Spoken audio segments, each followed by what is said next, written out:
It's my distinct honor and pleasure to introduce my friend and colleague, Dr. Oona Paredes. She's Associate Professor of Southeast Asian Studies in the Department of Asian Languages and Cultures at the University of California, Los Angeles. She received her PhD in anthropology from Arizona State University and has held academic appointments at the University of Missouri, Columbia, and the National University of Singapore before joining UCLA.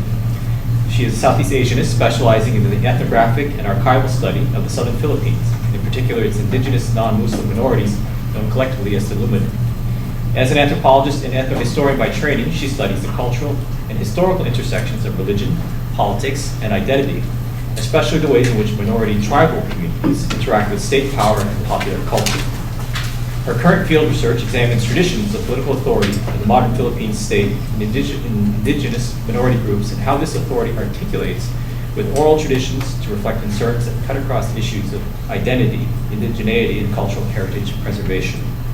Her book, A Mountain of Difference, published in 2013 by Cornell, frames this significant cross-cultural encounter as a distinctly pericolonial experience in which various Lumad communities actively and strategically incorporated colonial alliances at the outer edges of claimed colonial territory, beyond the direct reach of Spanish power for nearly 3 centuries. As stated by one reviewer, the book turns history on its head by crafting a history of the colonial Philippines where the Lumad are taken out of their supposed peripheral isolation and put in their rightful place as active participants of the colonial experience. Her important work has also appeared in many edited volumes in prestigious peer-reviewed journals, including Asian Ethnicity, the Australian Journal of Anthropology, Journal of Southeast Asian Studies, Sojourn, Journal of Social Issues in Southeast Asia. As should be evident from these brief remarks, her research constitutes a tremendous contribution to our knowledge of colonial indigenous encounters and contributes to our discussions of power and society within Southeast Asia and other global contexts. Today, she'll be presenting some of her ongoing work in a talk entitled Fringe Histories, Replacing Imperial Spaces in Southeast Asia Within an Indigenous Context. Please join me in welcoming her to our campus. Thank you for that very kind introduction. And I'm really pleased to be back here in Madison at the Center for Southeast Asian Studies and to have you as an audience for what I will just confess here outright is what I'm going to call a speculative talk. Okay. I thank you in advance for your indulgence and your good humor and in allowing me to think out loud about something that I've been mulling over for a while. And so this is the first time in maybe 3 or more years that I feel like I'm talking about something new. Instead of repurposing the same stuff from before, especially my ongoing project right now, which has been stalled due to COVID. Ironically, it's something quite old, something from grad school, from my dissertation specifically, that made an appearance in my first book, A Mountain of Difference. Well, it's my only book at the moment, but which I had not had much time to do anything with since due to my academic job. So as mentioned in the abstract, I wanted to return to the concept of pericoloniality, or the pericolonial. It's a concept I came up with while working on my dissertation because I was looking at both archival sources and oral traditions referring to the Lumads in Mindanao during the early Spanish colonial period in the Philippines, and I felt I needed something entirely new to describe what I was seeing in terms of the data. Basically, I was trying to write about what was going on with the Lumads or the various indigenous non-Muslim peoples in Mindanao during the Spanish colonial period. For those of you who are not familiar with my ethnohistorical work, I basically wrote an extended argument against the popular understanding that the indigenous upland minorities of the Philippines and by extension the other upland parts of Southeast Asia were largely spared a colonial experience.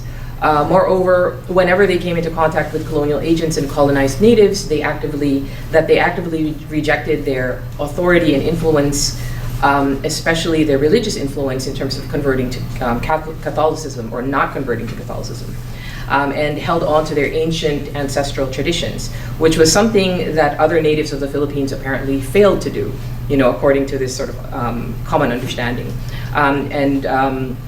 Yes, because most Filipinos were really Christianized and Hispanized, which is why they're Filipinos today. So in popular understanding, even among most scholars of Philippine history and anthropology, this combination of peripherality and resistance explains why indigenous minorities like the Lumads were so different from mainstream Filipinos by the 20th century. In other words, the folks like the Lumadnon were seen not only as peoples without history after Eric Wolf, but also outside of it. So as someone who really got into James Scott's hidden transcripts and resistance stuff in grad school, I'd come to see resistance everywhere, and went into the archival research deliberately to collect all the evidence I could of all this resistancing that I imagined the Lumads were doing. Instead, I encountered a completely different dynamic between Lumad and colonizer, one that didn't really fit into the resistance frame. And I strongly suspected it had something to do with place, or specifically where the Lumad were, where Mindanao was, and the way it stood in its own right without having to be concerned about being negatively impacted by colonial power, colonial logistics, authority, influence, and the colonial gaze itself. So not only where, but also when. So which is where the pericolonial concept comes from. So most of us probably look at a place like Mindanao in previous centuries as a periphery, being so far from the Spanish colonial center of Manila, which itself was quite far from and peripheral to Mexico and Spain, which back then were the colonial centers of the Spanish world. Actually, today it's still regarded as a periphery. So a word like pericolonial, pretty much everyone presumes it comes from the words colonial and periphery. Indeed, a few people have borrowed this term from my book, use it as a way to recognize the agency of natives at the periphery of the colony, especially their resistance, no matter how fraught. Later on, I found that other scholars not working on Southeast Asia also separately put together periphery and colonial to label the colonial periphery, pericolonial, or pericolonial in the Americas. The thing is, my peri was not from periphery, but from perimeter. Thus locating a place and locating its peoples at the perimeter of a colony rather than at its periphery. So why does this seemingly minor distinction in etymology matter? Because they each construct a very different idea of a place. A periphery is always peripheral to something and carries with it a judgment of value. The periphery is always defined relative to a center and normally characterized in terms of its deficiencies relative to whatever center it's too far away from to matter. As you already know, these deficiencies are often seen in oppositional and civilizational terms, with the periphery being an unruly space, as in Scott's Zomia, populated by ungovernable, uncivilized Kasar people who are always rebelling and resisting in one way or another. Barbarians to the center's cultured subjects. Whereas a perimeter simply indicates the outer limit of something to mark it as a separate space. It differentiates space relative to another space, and there's nothing inherently deficient about it, and it doesn't need to reference, much less center, a center. Whether it be a colonial or imperial one or other political center of gravity, like in a mandala. So it doesn't make much sense as a site of resistance because there's nothing much there to resist against, okay, at least at a particular point in time. Which brings us to Fringe Histories. So as I entitled this talk, so I was asked to contribute a chapter for one of these handbooks on Southeast Asia and history. And the editor, who's a very patient colleague, to whom I'd ranted more than once about this pericolonial stuff, and I mean really ranted, he decided to call my bluff and asked me to contribute a brief chapter specifically on what he called the peoples of the fringe. And that's what he wanted to call it, which is not as problematic as periphery, yet still not as copacetic as perimeter, but you know, it's growing on me. So I came up with something. And I can say that I'm learning a lot through the conceptual challenges I faced so far in trying to put it all in writing, including the one I'm still working through. So this is a map by John Wyatt Greenlee, who is also known on Twitter as the surprised eel historian, hence the watermark. Anyway, I personally like his very Tolkienish style of map. So I asked him to create a map for me, a map of the fringe in Southeast Asia. And I wanted to have a map that showed Southeast Asia from the perspective of the fringe. And so this is the base map, labeled, marked temporarily by labels that you see, as we try to figure out how to represent the fringe or the pericolonial. So I've had a few discussions about this with the map maker as well as other colleagues, and I have to say we're stumped. I'm stumped, and it's been a whole month, and I really need to submit this map already. The problem is, how do you map the fringe when by default our maps are made recognizable by marking the centers?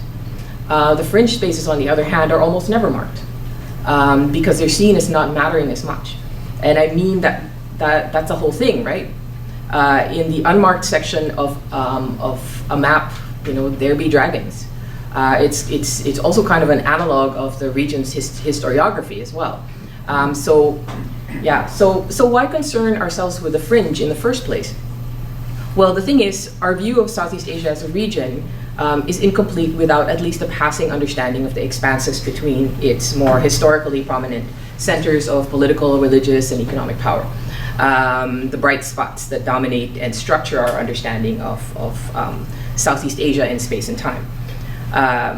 While the histories of Southeast Asia's multiple centers are well documented and historicized, its peripheries tend to be portrayed primarily as an inchoate space that simply absorbs the peoples who either reject or are rejected by its better known central polities.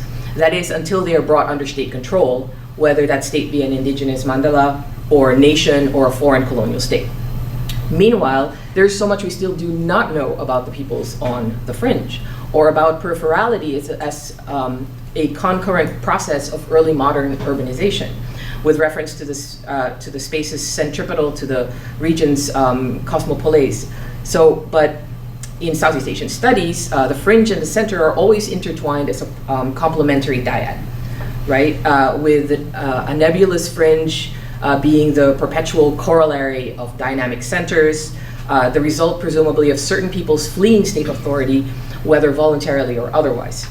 This process has kept populated both the hills of the mainland, the interiors and other marginal areas, including maritime spaces of the island world. Yet there is so much more to the region's so-called fringes or peripheries than such labels imply. And they deserve to be considered in their own right, I think. An appreciation of Southeast Asia's peripheries is important because despite the dominance of urban centers in our historiography, especially the coastal port cities, most people lived outside of them and still do. Given the remarkable growth in foreign trade in the region during the Age of Commerce, Anthony Reid estimated that by the mid-1600s, the population of Southeast Asia was even more urbanized at the time than Northern Europe, though not as much as either India or China. Even then, however, only about 5% of the region's population were actually urbanized, yet the rest have been relegated to the fringes of history. Over the past century or so, the region has been urbanizing ever more rapidly, with Jakarta, Bangkok, and Metro Manila among the world's largest urban populations. But to this day, the majority of Southeast Asians still live outside of urbanized areas. Therefore, our understanding of the region for any period remains incomplete without an understanding of what lies beyond. Now, there are several challenges when it comes to emplacing the peripheries of Southeast Asia in a uniquely polycentric place like Southeast Asia. How do we define and designate center and periphery productively to begin with? That is, how do we make such designations without conveying a judgment of value? Moreover, how should we understand the nature of life in the so-called peripheries? In many ways, the periphery can be much more complex than the central or the urban. For one, there are many types of periphery. Though there may be a tendency, even among scholars, to lump all non-urban spaces conceptually into one undefined or perhaps undefinable fringe. We have the peri-urban suburb, the upriver hulu, the rural farm town, the upland village or hamlet, the transnational shatter zone. They're all very distinct types of spaces that one encounters throughout the region's past and present. Moreover, there is a significant correspondence between the fringe spaces of the past and the national peripheries and border zones of today. They nonetheless refer to distinct political spaces and historical periods that operated in radically different political contexts. So there's a dichotomy fundamental to Southeast Asian studies, expressed in many different ways, that essentially boils down to a contrast between the region's conceptual centers and conceptual peripheries. This is most commonly expressed in the coexistence of lowland and upland Southeast Asia as constituting the region.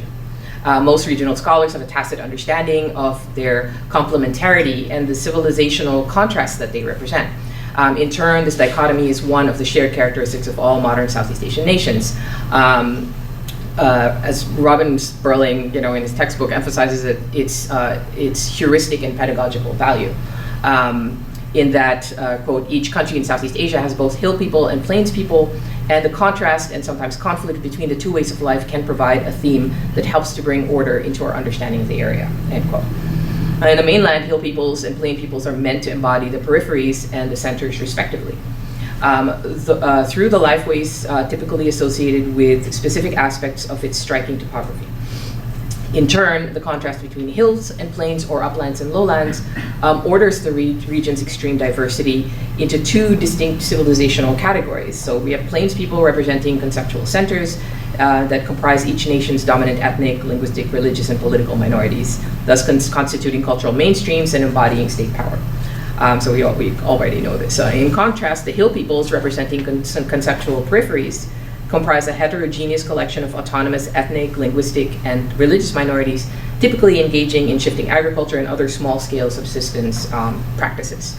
Mainland Southeast Asia is of special relevance to our understanding of the fringe due to the popularity of the term zomia, coined by Willem van Schendel, with reference to the whole of the adjoining interior uplands of the Asian supercontinent, with a focus on the spaces occupied by hill peoples of mainland Southeast Asia. So this particular area, conceptualized by Jean Michaud as the Southeast Asian Massif, is a stark contrast to the state spaces of the plains. For one, it's essentially a borderless, transnational, transcontinental space occupied by peoples embodying, and I quote, marginality of all kinds and huge linguistic and religious diversity, unquote.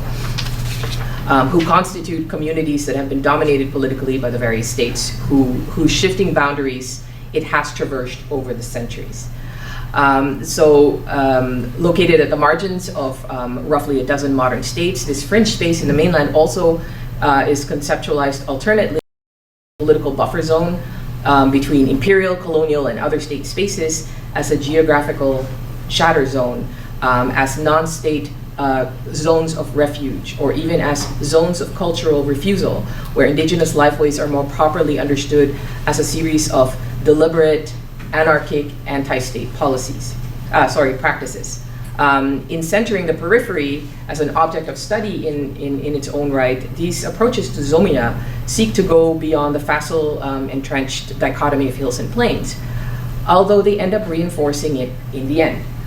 So in island Southeast Asia, hill and plain reiterates as upland and lowland, but also as interior and coast, upriver and estuary, rural and urban, montane and maritime. In Malay-speaking areas, the hulu or upstream constitutes the hinterland in every sense of the word. And it's always realized in contrast to a hilir, which is, refers to the downstream or estuary, within which the negeri or state was emplaced. As the conceptual hinterland, the hulu, or sometimes ulu without the H, is essentially a negative category, as it's defined less for its own unique properties and more for what it lacks in comparison to coastal societies. As such, the conceptual hulu is by default perceived as isolated from events of note. It's fixed and static culturally, unstable politically, lagging technologically, sparsely populated, and endearingly simple in terms of social organization. That's the stereotype, at least. Where the hulu holds on fiercely to ancestral traditions, the hilir or negeri assimilates to the modern world. Economically, it is at best a source of raw materials and unprocessed forest products, and never a site of innovation and manufacture. So it's a backwater, literally and metaphorically, occupied by tribal peoples who are unsophisticated, illiterate, and resistant to change. So it's a space marked by chaos and disorder. The conceptual hulu is the savage contrast to hilir, which in turn is embodied by the civilized negeri. So this is just sort of like this is a sort of I guess oversimplifying the contrast here.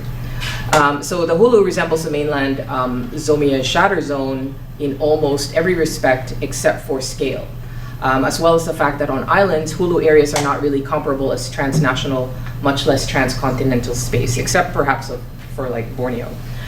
So from the viewpoint of the state and its government apparatus, the fringe, both as concept and as reality, symbolizes the polar opposite of its raison d'etre.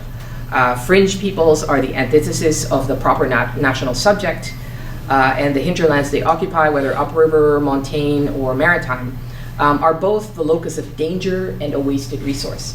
In its perceived wildness and logistical inaccessibility, it is a space that remains beyond easy management by state bureaucracies, one where state authority is most likely to be challenged, and where even sincere policy interventions are designed in response to lowland concerns and are thus more easily derailed. So state governance is obviously much more problematic in the fringe for these and other reasons, but is it the hinterland per se that impedes the state? Or is a place designated as a hinterland because a state fails to bring it under its control? So though the dichotomy between Hulu and Hilir is axiomatic in Southeast Asian studies, it is also widely acknowledged that economic exchanges and social interactions have long existed between upland and lowland peoples. Jayamalar Katiritambi Wells has argued explicitly for the recognition that, quote, the viability of the Malay-Negeri was dependent on the effective mediation of relations with the Hulu, end quote. This interdependence was not only relevant to economic production and trade, with the Hulu as an important source of forest products like rattan, beeswax, aromatic woods, medicinal herbs, and resins. It was also relevant in terms of labor exchange and other forms of social interaction, including political symbolism that sometimes carried supernatural connotations. Ritual exchanges with uplanders were useful in enhancing the cultural gravitas of lowland leaders.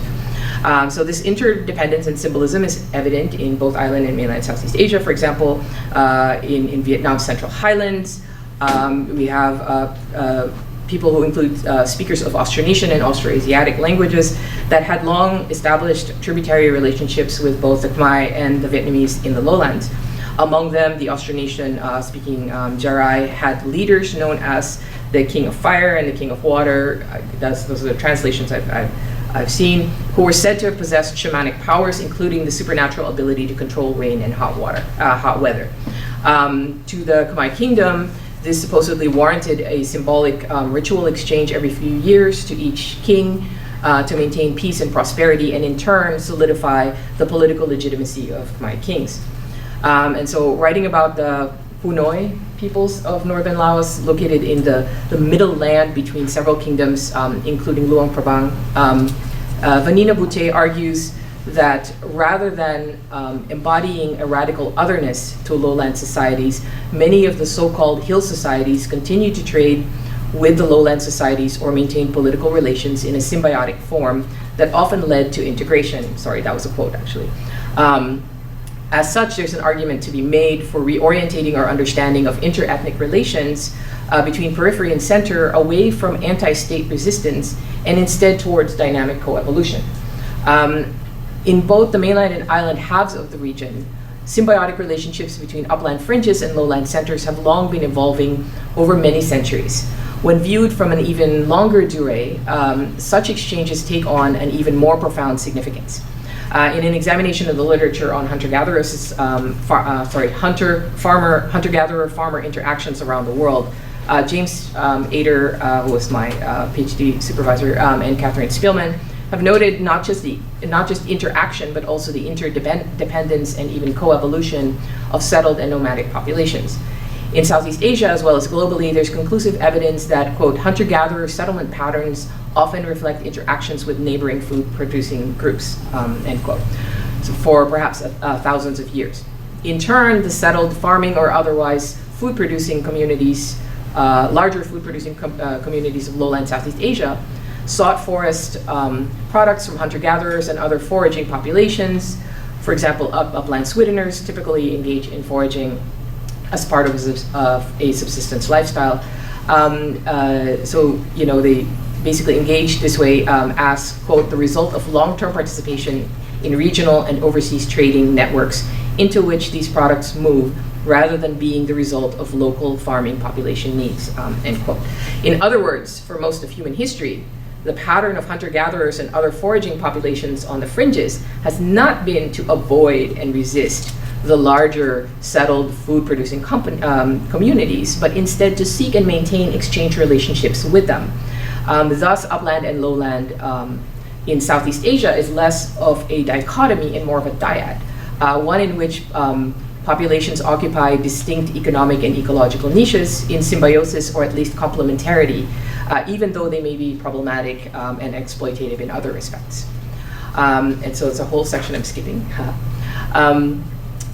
There are also some intriguing oral traditions in Southeast Asia that that point to well, they're narratives of common origins. So in Mindanao, for example, where I work, there's narratives that point to the possibility of common pre-colonial origins for indigenous uplanders and lowlanders, followed by fissioning that resulted ultimately in the emergence of novel ethnic identities. For example, in Western Mindanao, the story of Mamalu and Tabunaway, shared by both lowland coastal Moro groups and Lumad groups in the interior uplands, relates that they diverged after Tabunaway's conversion to Islam in the 15th century. One such narrative of ethnic and ecological divergence from Borneo, disputed by most anthropologists though, is that the Penan foragers in Borneo originated from Dayak Swidden farmers in the distant past. So this is, disputed by most anthropologists as, basically they think it actually never happened. However, Bernard Salato shows that for at least one such community, the now partly settled Bukat, narratives about their ancestral origins should be understood as creative retellings or reinterpretations that reflect present-day anxieties. As Salato explains, this conscious, what he calls manipulation of historical tradition, or I should say it in a French accent because Bernard is French. Sorry, I'm nervous and so I'm like cracking stupid jokes here. So he says that this manipulation of historical tradition allows the Bukat, among others, to rationalize and reframe their present-day marginalized position at the very fringes of both Indonesia and Malaysia in Borneo, as the outcome of their ancestors' conscious moral and ethical choices that are superior to the choices made by the Dayaks, to place them on par with the more dominant farming communities that surround them. On the other hand, Kenneth Silander speculates that for the Bentian and other Luangan Dayaks in Indonesian Borneo, oral traditions and other references to common origins with a more dominant ethnic group may instead be about integration rather than divergence. And to me, this is really interesting. So in other words, he's saying that however counterintuitive it may be, the seemingly historical narratives of groups which, with radically different lifeways, such as hunter-gatherers and Swidden farmers, or Swidden farmers and sultanates, or upland interior and lowland coastal populations, those narratives in which they're deriving from a common ancestral source may actually be retellings or reinterpretations of previous generations' attempts at incorporating their own fringe communities into larger neighboring polities. I'm sure there'll be questions about that. So locating the fringe in Southeast Asia is more, locating the fringe in Southeast Asia is, however, more than a function of geography and local political history. It's also a function of time as much as it is a function of space, at least in how I think about it. So in other words, as we endeavor to emplace the fringe, we should concern ourselves not only with where, but also with when. So when is the fringe? In the histories of its various centers and major polities, we can see in Southeast Asia that what is a center in one period may be relegated to the periphery in the next and vice versa. Beyond the truism of change being the only constant, fringe spaces can clearly have their own temporalities that do not conform to the dominant historical trajectories or narratives, whether based on regional mandalas, imperial European time, or any other external periodizations. A good case in point is Singapore. I mean, it's a facile example, which grew from a humble Malay fishing village in previous centuries into a major entrepot for regional trade, and it's now a major cosmopolitan center and the busiest container shipping hub in the world. Meanwhile, Butuan was a major destination for Chinese trade 1,000 years ago maybe, but was a pericolonial backwater by the time Spain arrived to colonize the Philippine archipelago in the 16th century, and is now at best a minor provincial city in a primarily rural region. Who here knows where Butuan is on the map? Not not Cullinane, yeah. Oh, yeah, Michael Cullinane and the guy who's actually from Mindanao too, so. and me, of course. So yeah, so you don't even know where Butuan is, even though you might have heard the name. So one problem is that the way we think of space and place and time in the modern world reflects the coloniality of our current knowledge.